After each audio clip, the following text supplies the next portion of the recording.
అది ఏ పురాణం కానీ, అది భగవద్గీత అవ్వచ్చు, రామాయణం అవ్వచ్చు, మహాభారతం అవ్వచ్చు, ఏదైనా అవ్వచ్చు, అది రాసిందే. అవును. రాసిన వాళ్ళు చూసారా, కల్పితం ఊహించుకున్నారా అనేది పక్కన పెడతాం కాసేపు. బట్ రాసిందే. రాసింది ఏదైనా ఒక కావ్యం అనుకోవచ్చు, కథ అనుకోవచ్చు. అవునా కదా సార్? అంతే. సో నా స్ట్రైట్ పాయింట్ ఏంటంటే, రాసింది అంటాం కన్నా కంపోజ్ చేసింది అంటాం కరెక్ట్. ఏదైనా సరే, what ever it may be, they put in to the letter ఫార్మాట్లో పెట్టున్నారు కాబట్టి. కాదండి, అక్కడ కంపోజ్ చేయటం అనే పదానికి రాసింది అనే పదానికి చాలా కొద్ది తేడా ఉంది. ఎలా? మనకి భాష ఎప్పుడు ఫామ్ అయింది, స్క్రిప్ట్ ఎప్పుడు ఫామ్ అయింది అనేది రెండు వేరే వేరే అంశాలు. స్క్రిప్ట్ ఫామ్ అవడానికన్నా ముందే ఎన్నో సంవత్సరాల క్రిందటే భాష ఉంది. స్క్రిప్ట్ ఫామ్ అవడానికన్నా ముందే ఎన్నో సంవత్సరాల క్రిందటే మనకి పొయిట్రీ ఉంది, సాహిత్యం ఉంది, సంగీతం ఉంది, వగేరా ఉన్నాయి. కానీ అవి లిఖితపూర్వకంగా ఉన్నాయా అంటే ఉండొచ్చు, ఉండకపోవచ్చు.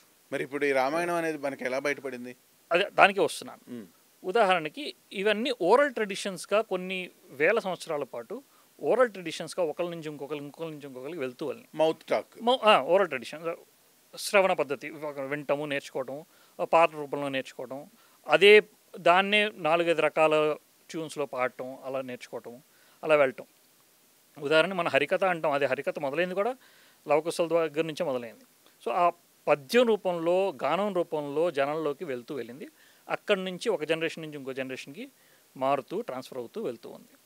అది లేటర్ స్టేజ్లో ఇప్పుడు మోడర్న్ లిటరేచర్స్ ఏదైతే వచ్చినాయో, స్క్రిప్టింగ్ ఏదైతే వచ్చినాయో వాటిని డాక్యుమెంటేషన్ జరగడం అనేది, ఉదాహరణకి అప్రాక్సిమేట్లీ 300 BCE ప్రాంతంలో, 300-400 BCE ప్రాంతంలో, 3rd century 4th century BCE ప్రాంతంలో, అశోకుడు టైము, అశోకుడు కొడుకు మహేంద్రుడి టైంలో మనకి లిటరేచర్ అని డాక్యుమెంట్ చేయటం అనేది, అంటే మోడర్న్ స్క్రిప్ట్స్లో డాక్యుమెంట్ చేయడం అనేది స్టార్ట్ అయింది.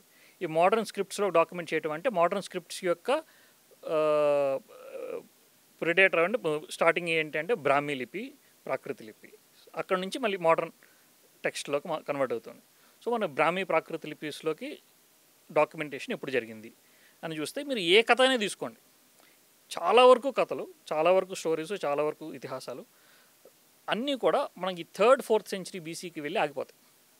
అంతకు ముందు జరిగిన వాటికి కూడా మీరు స్క్రిప్ట్ పరంగా డేటింగ్కి వెళ్తే it will go to 3rd, 4th century BC and stop.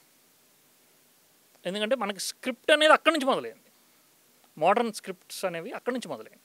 అంటే మీరు చెప్పేదాన్ని బట్టి రామాయణం అనేది వాడుకలో ఉన్న మాట కావ్యంలో అక్షరమై కథగా పుస్తక రూపంలోకి వచ్చింది. అంతే, అంతే కదండి.